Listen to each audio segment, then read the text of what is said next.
Sí, dime. ¿Ya? Dime. Cuéntame. Estimados amigos, reciban ustedes una cordial bienvenida de parte del Museo Puruchuco. Soy Cristian Cancho y hoy día estoy muy emocionado de poder compartir con ustedes, presentar esta serie de conferencias denominada Hablando con el Pasado. Y hoy día lo que vamos a tener es un ponente bastante especial con un tema bastante interesante. Pero antes de esto quisiera mencionarles que la idea de este ciclo de conferencias fue la de crear un espacio al interior del Museo de Puruchuco para que ustedes puedan compartir sus avances de investigación, alguna discusión sobre una problemática o alguna reflexión sobre el pasado prehispánico, con énfasis en temas arqueológicos y antropológicos. Desde ya estamos sujetos a que puedan darnos algunas sugerencias sobre un próximo tópico, sobre lo que ustedes de repente quisiéramos que nosotros presentemos. Este ciclo de conferencias va a ser llevado a cabo los últimos viernes de cada mes, así que desde ya consideren al Museo de Puruchuco un espacio más para poder encontrarnos y conversar. Antes de empezar con nuestra conferencia, estamos enlazados con la directora del Museo de Sitio de Puruchuco, con la licenciada Clelia Valladolid, y le vamos a dar paso. Licenciada. Gracias. Buenas tardes. Antes que nada, mis disculpas por la avería del video del equipo. Bueno, en ese contexto, bueno, al igual que todos, los que laboramos en el Museo de Sitio Arturo Jiménez Borja, Puruchuco, estamos acomodando nuestras labores de acuerdo a la situación en la que venimos atravesando. En ese contexto, el área de investigación que está a cargo del magíster Cristian Cancho Ruiz ha programado ciclo de conferencias dentro del marco Hablemos con el Pasado, con la finalidad de conocer investigaciones recientes para ampliar el conocimiento de nuestra historia y valorar las evidencias culturales, en especial respetar los sitios arqueológicos que atesoran información importante. Es lamentable que en pleno siglo XXI muchos de estos sitios son depositarios de basura, de gente de mal vivir. No le damos el valor que corresponde. Ojalá que con este tipo de conferencias nuestras autoridades reflexionen y cambien y podamos proteger estos sitios importantes, ¿no? El día de hoy inauguramos con la conferencia a cargo del magíster Luis Flores Blanco sobre la importancia de la obsidiana en épocas tempranas. Muchos de nosotros, arqueólogos, hemos registrado puntas de proyectil hechas de sílex, de piedra pisar y de obsidiana, pero nunca le hemos dado el valor que ahora vamos a conocer la investigación de Luis, ¿no?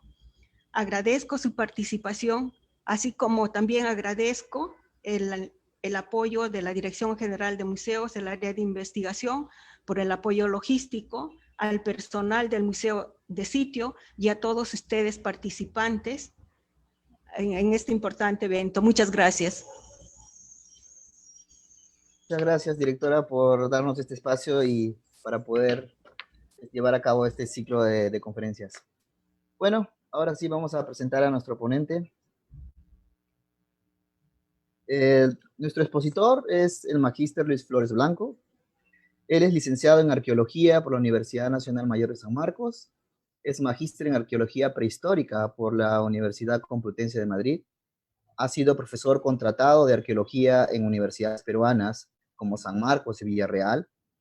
Él está interesado en el uso de nuevas tecnologías en el registro arqueológico, el análisis arqueométrico y el estudio de la generación de nuevos mecanismos sociales durante la aparición de la vida compleja en la costa central y la cuenca del Titicaca.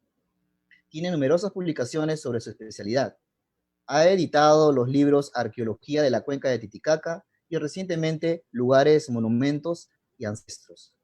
Actualmente realiza sus estudios de doctorado en antropología en la Universidad de California, Davis, en los Estados Unidos, donde es asistente de cátedra. Bueno, sin más preámbulos, los dejo con Luis para que nos presente sus avances de investigación. Muy buenas tardes con todos.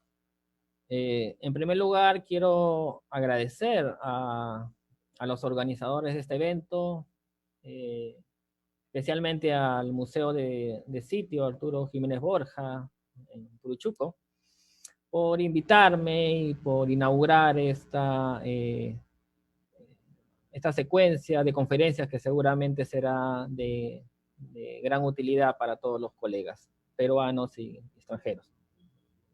Bueno, el tema que quiero abordar es sobre mis estudios, como parte de un proyecto en verdad que es mucho más grande, que es un proyecto que lo vengo desarrollando también como parte de mi doctorado, pero también como parte de investigaciones con las cuales formo parte de otros colegas como Mark Aldenderfer y Randall Haas. Esta ponencia fue originalmente presentada en el evento de andinistas en la Universidad de Berkeley en enero de este año, lo cual me sirvió en verdad para conversar con varios colegas y digamos, ajustar algunas ideas. La presentación de hoy día también tiene esa connotación, es conversar luego de esta exposición para escuchar sus críticas, sus opiniones y sus preguntas. Bueno, empecemos esto. La obsidiana para todos, o la obsidiana como un bien de prestigio, en realidad trata de abordar, trata de seguir, digamos, y explorar algunos modelos teóricos que se han manejado en la arqueología andina y en específico en la arqueología de la cuenca del Titicaca a partir de una específica evidencia, la procedencia, la distribución de la obsidiana. Y para ser más específicos, voy a tratar básicamente de la información que viene de los periodos finales del arcaico y durante el periodo formativo.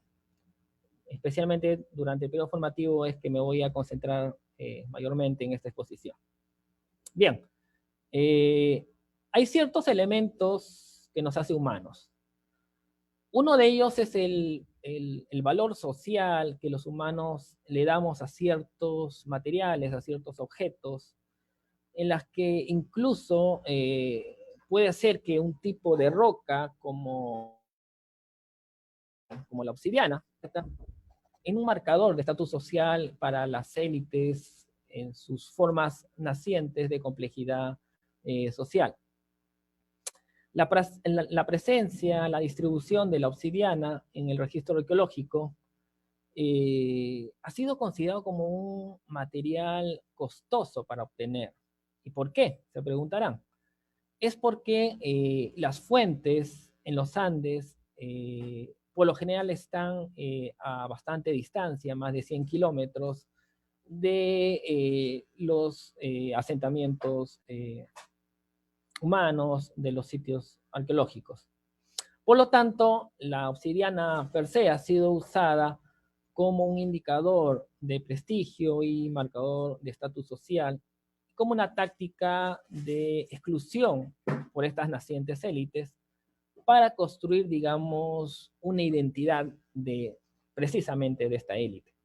Y para eso, pues, hay bastante literatura al respecto, desde los Andes, Mesoamérica, o los estudios del propio Colin Renfrew, ¿no?, en el Mediterráneo. Entonces, los arqueólogos hemos estado en realidad bastante relacionados, enamorados, vinculados con la obsidiana. Quiero presentar justamente esta gráfica que pueden ver ahí, que son, digamos, los dos textos de Karl Polanyi que han influenciado bastante en la construcción de este modelo que se ha aplicado en los Andes Centro-Sur. Este modelo, inspirado en la economía política, especialmente la de Karl Polanyi, ¿qué cosa nos decía? De que era importante estudiar la producción, distribución, el intercambio de la riqueza, ¿no? ¿Y cómo se puede abordar ese estudio desde la obtención, desde la procedencia de la obsidiana en la arqueología? Tanto Thomas Eyre como Colin Renfrew han señalado de que hay, digamos, dos formas de estudiarlo. A través del estudio del intercambio comercial exterior, es decir, cómo se comercia la obsidiana desde sus fuentes o desde las áreas fuera de las zonas de contacto y cómo llega desde las lejanas regiones hacia una específica, hacia un específico sitio, un específico valle. Y para ello se han planteado una serie de modelos explicativos, ¿no? Desde la comercialización a larga distancia, el intercambio por prestigio. Recuerden los estudios de Malinowski sobre esto, ¿no? Sobre el GIF, el regalo, la importancia del intercambio, la importancia simbólica del intercambio. Pero también hay la comercialización independiente, es decir, de ciertos digamos, productores que van con sus propias herramientas y su propia materia prima y comercian de manera independiente en los mercados, digamos, que se puedan desarrollar en diferentes pueblos. Y también existen otros modelos como la comercialización direccional, en la que, por ejemplo, puedes atravesar territorios y en realidad estás yendo hacia ciertas ubicaciones con los cuales puedes tener relaciones de parentesco o cualquier otro tipo de relación que te vincule y que muchas veces pasas por otros territorios sin comercializar lo que estás llevando porque vas básicamente enfocado a comercializarlo con los grupos de parentesco. Y por ejemplo, en ese caso, el modelo planteado por Murra sobre los pisos ecológicos encaja, digamos, en ese modelo. Entonces, tenemos en verdad un pool de diferentes formas de intercambio o comercio, digamos, exterior. Esa es una forma, pero la otra forma es, una vez que la obsidiana, digamos, ya llega a esta zona de contacto, ya llega a este sitio arqueológico, a los sitios que forman parte, digamos, de un área, cómo se comercializan entre ellos, o incluso cómo se comercializa dentro del propio sitio. Entonces, esa es otra pregunta que los arqueólogos han abordado. Y justamente allí es donde empieza, digamos, a construirse este modelo de la obsidiana como bien de prestigio, porque se decía, ya lo tocaré un poco más tarde, de que había una redistribución asimétrica, es decir, que la obsidiana no era redistribuida entre todos dentro de un asentamiento, sino solamente eran, digamos, apropiados por una élite, ¿no?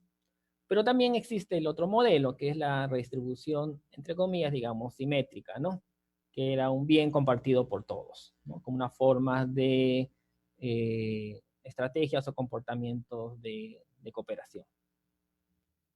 Bien, justamente esta exposición se va a centrar en esta forma de tratar de explorar el intercambio comercial al interior de los asentamientos en un área específica. En el caso mío, en el caso de la cuenca del Titicaca, me voy a centrar básicamente en la parte norte, en el valle del río Ramis, ¿no?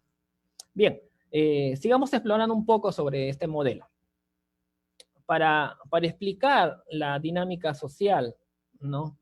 Se construyó un modelo básicamente por varios investigadores, pero quiero citar a uno que impactó más, digamos, en la cuenca del Titicaca, son los estudios de Charles Stanish, quien planteó justamente de que la manipulación y control de la producción e intercambio de la producción e intercambio de riqueza son centrales en el desarrollo de las economías políticas complejas. En ese sentido, la redistribución era asimétrica y el acceso desigual de estos bienes, de esta obsidiana, y que esta justamente asimetría explicaba el surgimiento de las élites nacientes, ¿no? Entonces, la obsidiana jugó un rol fundamental en la forma como se explicaba la desigualdad social, porque su acceso, como les dije en el preámbulo, habría sido restringido para ciertos grupos de poder que además estaban hospedados en los centros ceremoniales del norte del Titicaca, sitios tan importantes como el propio Pucara, Taraco y otros sitios como Caluyo, por ejemplo, ¿no? Que son conocidos en la literatura del Titicaca. Bien, entonces quiero un poco explorar este modelo, que además este modelo indica que debemos estudiar las diferentes escalas para poder entender cómo se distribuyó la obsidiana y otros elementos que fueron comercializados. Y se debió, digamos, explorar escalas desde lo más básico, es decir, de las áreas de actividad, desde las unidades domésticas, hasta, obviamente, a nivel de los asentamientos y a nivel regional.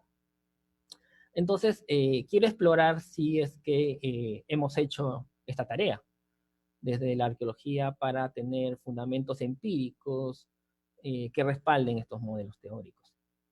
Entonces, este estudio que presento aquí son los resultados de los análisis realizados como parte del proyecto que desarrollé ya hace bastante tiempo junto con Mark Altenderfer. Los análisis líticos que se hicieron, que en verdad superan los 1000 instrumentos, pero que solamente de obsidiana son 233. Los análisis estadísticos, básicamente de test de hipótesis, correlaciones y otros que se hicieron justamente de los análisis líticos. Análisis de sistemas de información geográfica para ver las posibles rutas de intercambio de 13 sitios del periodo formativo de la cuenca del Ramis, y de una muestra de estas 233 puntas de proyectil de obsidiana se escogió al azar un poco más de 70 puntas de proyectil para ser analizadas por fluorescencia de rayos X. ¿Ok? Entonces, ustedes pueden ver aquí el mapa justamente de la zona de la cuenca norte del Titicaca, de la cuenca del Ramis. En la cuenca del Ramis está formado básicamente por dos grandes ríos, que es el río Pucara, ¿no? Y el río Zángaro. Los trabajos se centraron básicamente en la parte del río Pucara, aunque sí trabajamos una sección, sobre todo en la parte baja del río Zángaro. Este trabajo se complementa bastante con el trabajo de Charles Stanis, que hizo justamente de la parte baja de la cuenca de Ramis, y también con los trabajos de Henry Tantalian, que hizo una sección del río Zángaro. Bueno, bien, en este slide es sumamente interesante porque nos muestra cómo ha sido la evolución del acceso a la obsidiana durante los periodos tempranos de la cuenca norte del Titicaca. La barra negra es la obsidiana, ¿ok? Entonces, y las otras barras son otros materiales como sílex, cuarcitas y otros materiales ígneos. Quiero que se den cuenta los dos primeros gráficos, ¿no? Tanto del Arqueco temprano medio como del Arqueco tardío, para que se den cuenta de que la obsidiana en la mayor parte de la historia de la cuenca del Titicaca siempre fue un bien escaso, raro, muy, muy raro en realidad. No llegaba ni, en el Arqueco temprano no llegaba ni siquiera al 7% que llegó en el Arqueco tardío. Y eso se explica por una lógica en realidad muy simple, ¿no? Existía muy buena materia prima de acceso muy fácil, muy cerca a los sitios y a los ríos que pasan cerca a los sitios arqueológicos. En los propios ríos hay materia prima que puede ser usada para elaborar, digamos, instrumentos de piedra. Se puede encontrar sílex, se puede encontrar cuarcita y otras piedras. Esto es interesante porque esto nos invita a preguntarnos, entonces, si la obsidiana, digamos, no era económicamente, digamos, necesaria, ¿por qué gastar tanto tiempo en obtenerla desde fuentes tan lejanas, ¿no?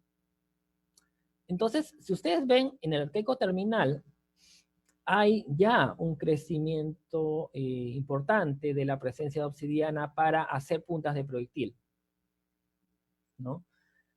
Pero que sin embargo, si esto yo les debería mostrar aquí otro gráfico para que vean que la obsidiana, si bien fue enfocada para hacer puntas de proyectil, siguió siendo de una proporción baja comparado a otros instrumentos que todavía se seguía haciendo con materia prima local. Pero luego en el formativo, en especial en el formativo medio y superior, hay un crecimiento exponencial de la presencia de la obsidiana, un crecimiento que alcanza más allá del 400%,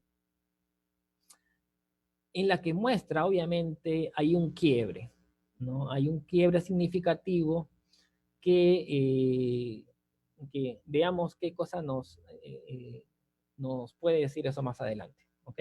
Entonces sigamos. Entonces, empecemos con lo que planteamos aquí. ¿Qué cosa plantea el modelo teórico, este modelo basado en los planteamientos, digamos, de la economía política? Básicamente plantea de que la proporción de obsidiana en los centros ceremoniales del periodo formativo deberían ser significativamente superior en comparación a la cantidad de obsidiana que llega a los asentamientos, digamos, entre comillas, aldeanas. Es decir, nosotros debiéramos encontrar en nuestra información que la cantidad de obsidiana se concentra básicamente en los centros ceremoniales y no en los sitios sin arquitectura, digamos, monumental, que podríamos considerar como aldeas. En ese caso, digamos, eso podría ser un respaldo empírico para afirmar de que el modelo de la obsidiana como marcador social, digamos, es sostenible, ¿no? Pero la hipótesis alternativa sería todo lo contrario. Sería de que la obsidiana se encuentra en cantidades similares o incluso en menor cantidad en los centros ceremoniales. Entonces, eso nos invitaría a preguntarnos, ¿realmente la obsidiana fue un marcador de estatus social? Y si fue un marcador de estatus social, ¿por qué no fue, digamos, apropiada por la élite? ¿Por qué fue compartida? Entonces, son dos opciones que vamos a explorar el día de hoy. Bien, estos son entonces los dos tipos de asentamiento. En realidad, en nuestra categoría de tipos de asentamiento es mucho más diverso. Pero yo quiero, para simplificar solamente el escenario, quiero solamente separarlos en dos, ¿no? Los centros con arquitectura, digamos, volumétricamente monumental, que son los centros ceremoniales, y los sitios que en superficie no se pueden apreciar arquitectura, ni siquiera monumental, ni siquiera a veces alineaciones, solamente grandes concentraciones de materiales, como pueden ver en la foto inferior, en donde destaca solamente dispersión de cerámica, de fragmentos de cerámica, dispersión de fragmentos de material lítico. Pero no se ve nada de alineamientos ni siquiera de muros. En estos sitios que no se veía nada en superficie, nosotros hemos realizado algunos cateos con la finalidad de explorar y sí, hemos encontrado ciertos muros que estarían configurando pequeños cuartos que tentativamente nos ha permitido usarlos como evidencia para considerarlos como áreas domésticas. Bien, entonces, tenemos aquí nuestra muestra, digamos, son 31 asentamientos del periodo formativo medio superior, pero a pesar de que solamente son 9 sitios considerados sitios con arquitectura monumental, esos 9 sitios agrupan, ¿no?, la mayor cantidad de área, ¿no?, comparado a los sitios sin arquitectura monumental, que son en número, son numerosos, pero en área, en realidad no llegan ni siquiera a la mitad del área de los sitios o centros ceremoniales. ¿Ok? Entonces, frente a este escenario, lo esperado, obviamente, es encontrar mayor cantidad de obsidiana en los sitios ceremoniales, porque si tiene más área, por una lógica simple, debería tener mayor cantidad de obsidiana. Y es más, si está cumpliendo el modelo, debería, obviamente, la obsidiana estar concentrado, no solamente dispersos en el sitio, sino concentrados en los sitios, en los edificios, digamos, considerados que representaban las sedes del poder, ¿no? Ahora bien, cuando nosotros hemos corrido esta información a nivel estadístico y hemos hecho un análisis de correlación, hemos encontrado lo que en realidad esperábamos, ¿no? Que era de que hay una concentración de obsidiana asociado al tamaño de los sitios. En otras palabras, a mayor cantidad de área, mayor cantidad de obsidiana, ¿no? ¿Me dejo entender? Entonces, es por eso de que lo anterior, lo que les mostré, de que los sitios con mayor área, que eran los sitios, digamos, ceremoniales, eran los sitios donde se esperaban encontrar, digamos, la mayor cantidad de obsidiana. Pero veamos si es así. Bueno, nuestros resultados muestran algo importante en realidad. La proporción de las puntas de proyectil de obsidiana encontrados tanto en sitios con arquitectura monumental, o que le podemos llamar centros ceremoniales, y los sitios sin arquitectura monumental o aldeas, no tienen una diferencia estadísticamente significativa en la cantidad de obsidiana, aunque la distribución, como pueden ver, en el caso de las aldeas disculpen, en el caso de las aldeas es un poco distinta. Hay una distribución más dispersa, y eso se explica porque hay aldeas muy, muy grandes como aldeas muy pequeñas. Entonces, que en verdad ya podría ser considerada otra categoría y no aldea, pero como les dije al inicio, no me quiero explayar en categorizar y en mostrar todas las categorías, ¿no? Pero digamos de que la cantidad de obsidiana que está llegando a los sitios ceremoniales es equitativo o parecido o similar a la cantidad de obsidiana que está llegando a los sitios aldeanos, ¿no? Ese hallazgo es sumamente importante en realidad. Y después en la parte de la discusión vamos a ver por qué. Bien. Luego hicimos unos análisis de fluorescencia de rayos X para ver qué tipos de obsidiana estaban llegando a la región. Como pueden ver allí, son 3 tipos de obsidiana. La obsidiana Chibai, que es además la obsidiana más frecuente que llega a la región, pero también está llegando un porcentaje de un poco más de 20% de obsidiana del tipo Alca, y una obsidiana muy rara que llega, que en verdad solamente hemos encontrado una sola punta de proyectil, que es de Macusani, que es un tipo de obsidiana verdosa transparente, que ya en el 2010 publicamos sobre el hallazgo de este tipo de obsidiana junto con otros colegas, ¿no? Bien, entonces nosotros a partir de los diferentes tipos de obsidiana nos preguntamos, a raíz de nuestro hallazgo inicial de que, que la cantidad de obsidiana que llega al Ramis es igual o parecido. Entonces nos preguntamos, de repente, uno de los tipos de obsidiana podríamos considerarlo como un bien de prestigio.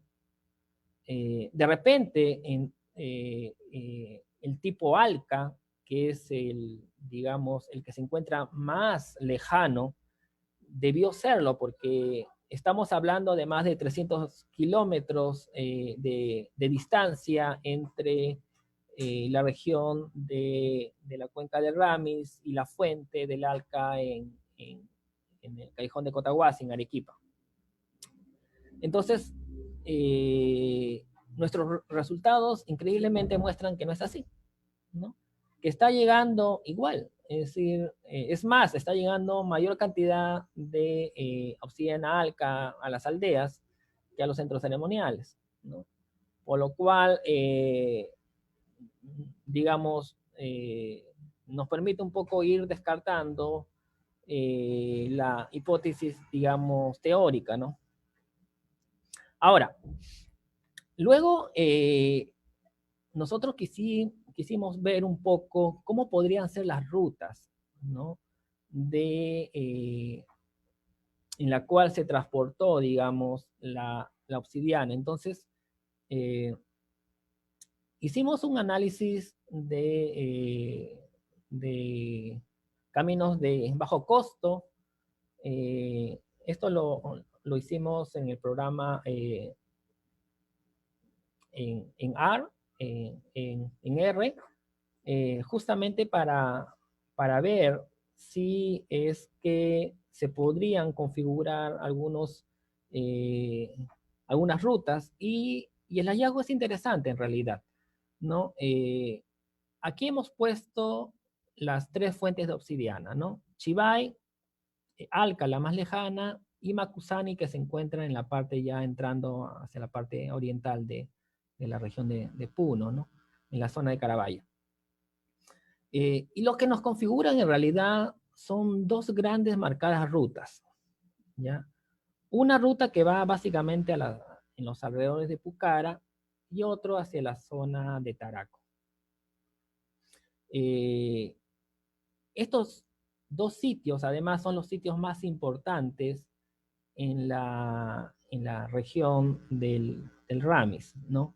Entonces, no quiero decir de que esas son las dos rutas que se usaron en la época antigua, pero sí se puede decir que son las rutas de menor costo. Y cuando quiero decir de menor costo, quiero decir que topográficamente son las rutas que los análisis de computadora te muestran que debieron seguirse. Obviamente, eso trasladarlo para épocas prehistóricas tiene muchas reservas, pero al menos te permite mostrar, digamos, dos posibles rutas, ¿no? Bien, entonces aquí es donde justamente quiero detenerme y un poco discutir la información que he mostrado. Cuando inicié esta exposición, indiqué, digamos, de que hubo un modelo basado en la antropología económica que propuso que la evolución de las sociedades de alto rango en la cuenca del Titicaca en gran parte había sido construido por la apropiación de ciertos bienes de prestigio. Y que esta manipulación obviamente dejaba de lado un poco el acceso de estos bienes a las aldeas.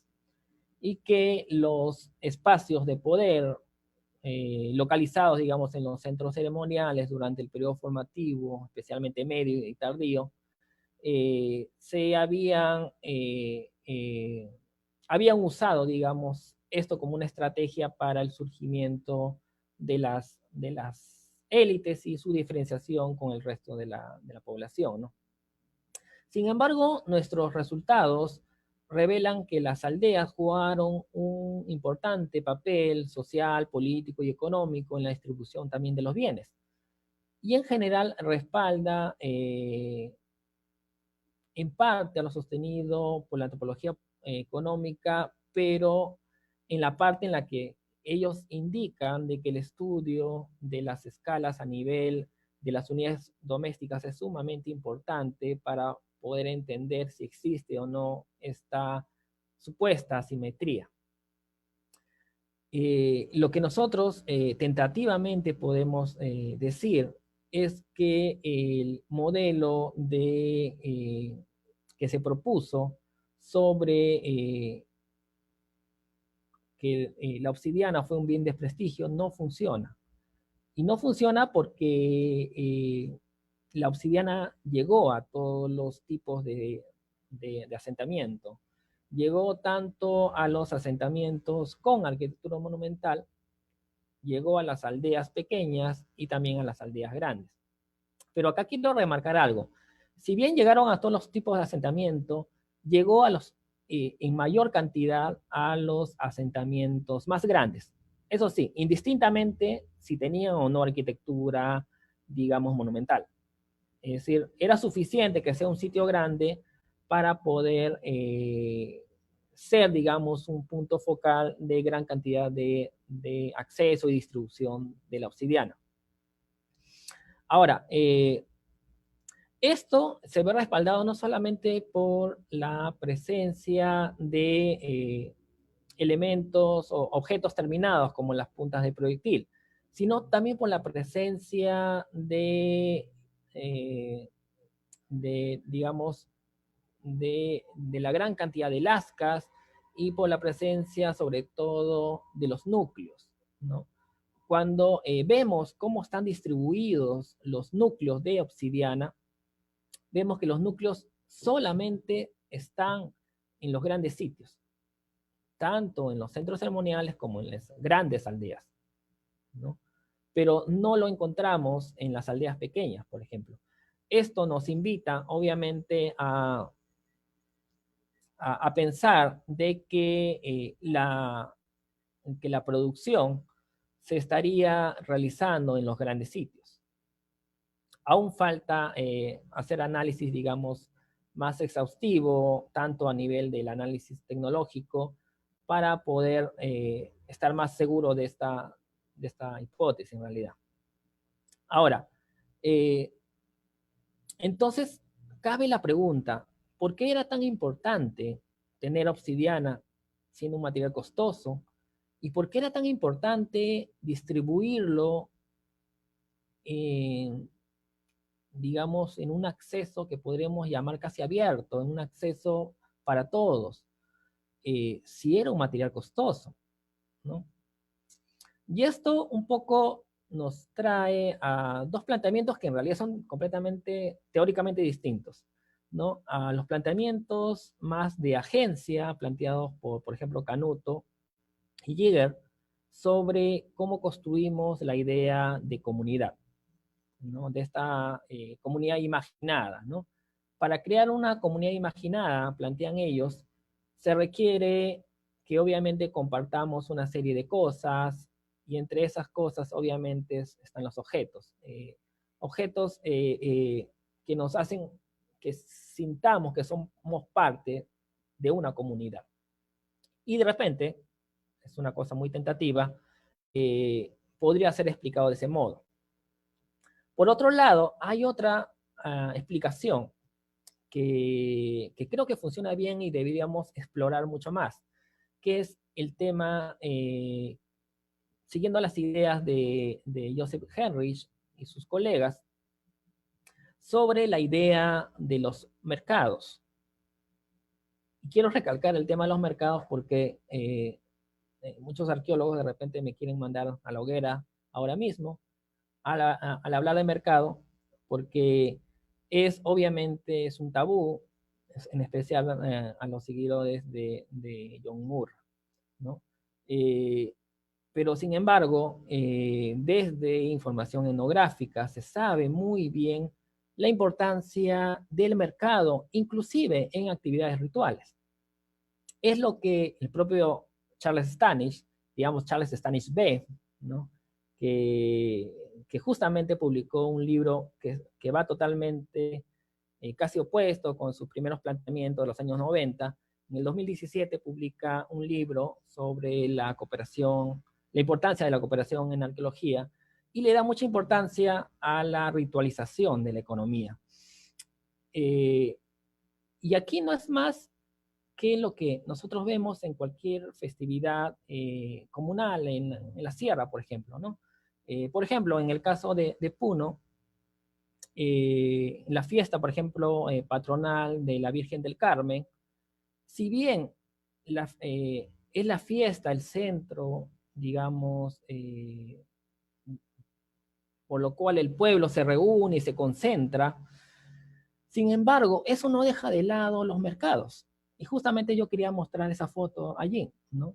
Esta es una fiesta de las calaveras en Bolivia, pero que sin embargo alrededor de esta fiesta ritual, ceremonial, religiosa, mucha gente se congrega a vender cosas. Y es más, vienen gente de muchos lugares diferentes, distantes, a vender sus mejores productos.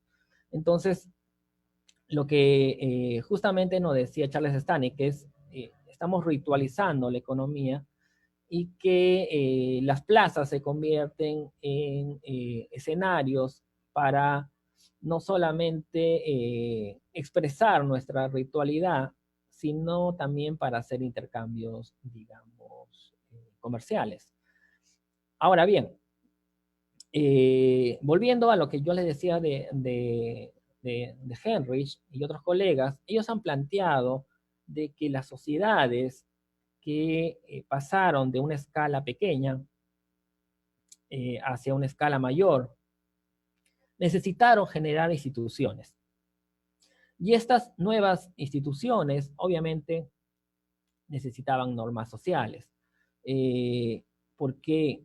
Porque obviamente al tú negociar, al hacer intercambios, digamos, comerciales, necesitas confiar en un otro que no es, con el cual no tienes lazo de parentesco, ¿no? Entonces, necesitas obviamente el surgimiento de normas sociales para que la interacción extra o superior al parentesco sea exitosa. Entonces, el surgimiento de nuevas instituciones como el mercado es importante para que las sociedades crezcan en complejidad. Y lo otro que está muy unido es el surgimiento de otra institución, que es la institución religiosa, ¿no? Entonces, aparentemente, varios ejemplos en el mundo muestran de que esta ritualización de la economía, es decir, que mercado y religión van juntas, ¿no? Entonces, en ese escenario, consideramos de que eh, la obsidiana como parte de, no como la parte necesariamente más importante, sino como parte de todo un sistema, encajó muy bien en este surgimiento, digamos, de las primeras instituciones de mercado y religión, y que por lo tanto es por lo tanto eso explica el por qué se distribuyó de los sitios más grandes hacia los otros sitios más pequeños. Y eso obviamente no, digamos, no apoya la idea de que la obsidiana fue reservada solamente para una élite, sino que formó parte, digamos, de un sistema comercial. Bueno, entonces, las conclusiones a las que llegamos en esta investigación básicamente son las que he venido discutiendo, que la obsidiana no se concentró significativamente en los centros ceremoniales, es decir, no hubo una distribución asimétrica de este material, por lo que la obsidiana no puede ser considerada como un marcador de estatus social, ojo, para el formativo, porque para el arcaico terminal, donde básicamente son encontrados en contextos funerarios, en las nacientes o en las primeras formas de montículos, aparentemente el modelo de un bien de prestigio podría funcionar tal como lo planteó Mark Aldenderfer, pero para el formativo parece de que la obsidiana cambia de significado y se necesita construir otro modelo que explique esa distribución tan amplia en los diferentes tipos de asentamiento. La otra conclusión es que la cantidad de obsidiana es mayor en los sitios grandes, independientemente si estos son ceremoniales o domésticos, ¿no? Y que obviamente en los sitios grandes es donde se concentra aparentemente la producción. Se necesitan mucho más estudios, obviamente, para corroborar o para negar esta hipótesis. La tercera conclusión es que aparentemente hubo dos grandes, pero incluyendo en estos estudios los diferentes tipos de asentamientos, no solamente estudiando los centros ceremoniales, sino incluyendo en esos estudios la distribución de los bienes de prestigio o de los bienes en general, estudiando aldeas, estudiando áreas residenciales. Y la otra línea que no le he considerado acá es necesario estudiar, digamos, esta distribución en, digamos, en su distribución, pero en diferentes regiones, para ver si es que la distancia, digamos, afectó en la cantidad de obsidiana que estaba llegando a los sitios arqueológicos o no, para justamente discutir los modelos de intercambio comercial exterior. Es decir, ver si realmente funcionan los planteamientos de Murra o los planteamientos de que son bienes de prestigio llegados por intercambios de regalos o los otros modelos que se han planteado tanto desde la antropología como de la arqueología. Bueno, esa es un poco la presentación que quería compartir hoy día con ustedes. Como yo les dije al inicio, este es un proyecto mucho más amplio, entonces, los cuales forman parte de este proyecto los doctores Mark Aldenderfer, con quien se hizo el proyecto de la prospección, el doctor Randy Haas, con quien venimos trabajando estas ideas, digamos, no solamente usando la información de la cuenca norte, sino también integrando la información de la cuenca de Ilave, que está al sur, y usando una mayor cantidad de data Y bueno, también me sirve para agradecer a Nicolás Tripsevich, quien nos dio las facilidades para usar el equipo de rayos X para analizar la obsidiana, y a todos los que participaron durante este proyecto de campo, ¿no? Bueno, y gracias al entonces INC por otorgarnos el permiso, y a la Sociedad de Ciencias de Estados Unidos por otorgarnos una beca de investigación para continuar con este trabajo. Muchas gracias por todo.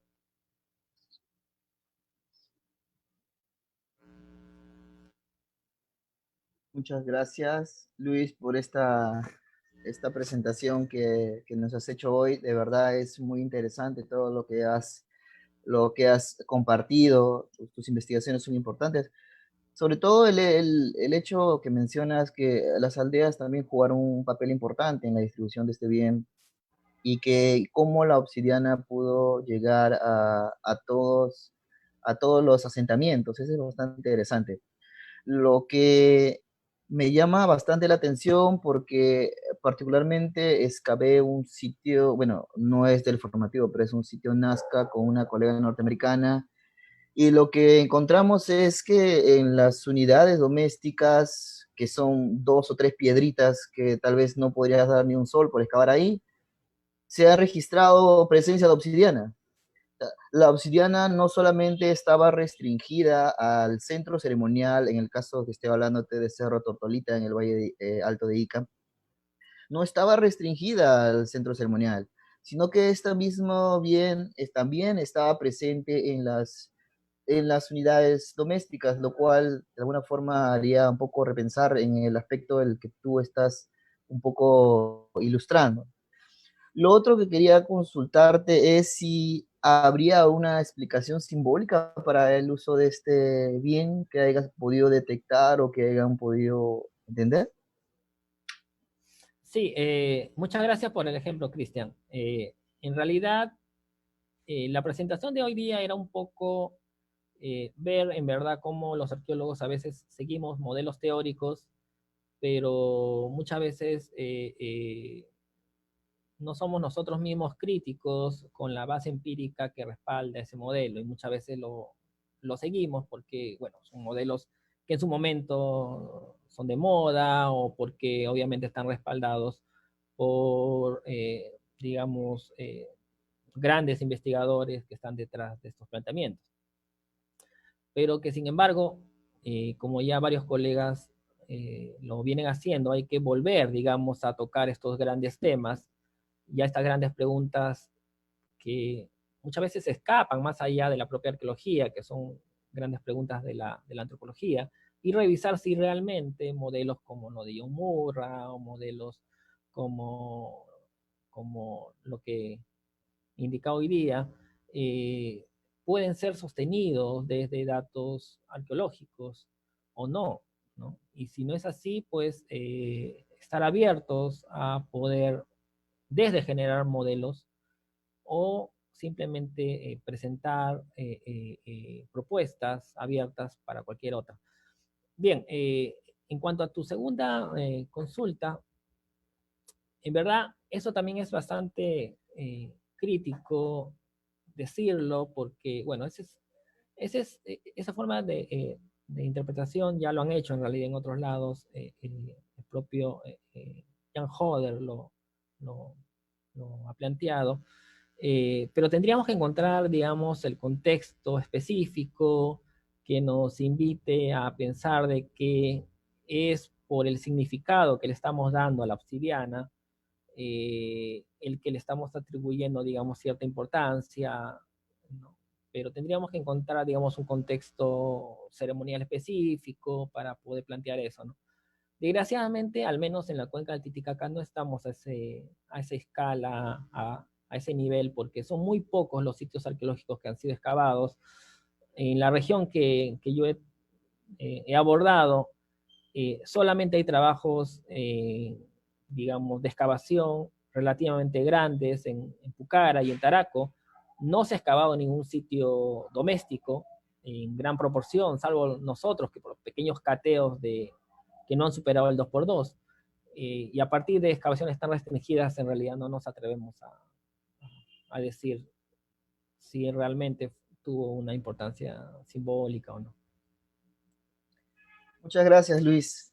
Bueno, para nosotros ha sido muy importante lo que has compartido con nosotros hoy en día, y desde ya agradecerte nuevamente por aceptar nuestra invitación. Recibe todos estas palabras finales de parte también de la directora, quien al inicio estuvo con nosotros y que también agradece bastante que hayas podido estar hoy con nosotros.